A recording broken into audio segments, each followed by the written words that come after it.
me again, it's another simple one. It's a motion detect light. This one.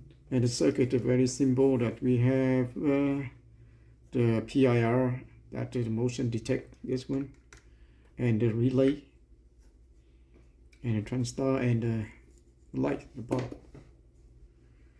So when the motion detect, and they give a 5 volt and or 3.3 volt, and then turn on the relay, and the lights will be on.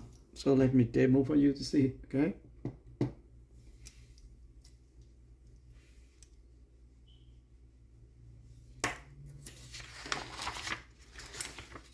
See?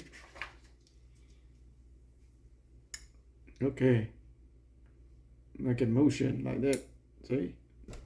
And then off. And the time on or off depend on the motion sensor, this one. Okay, you can adjust the motion to 10 or short the time.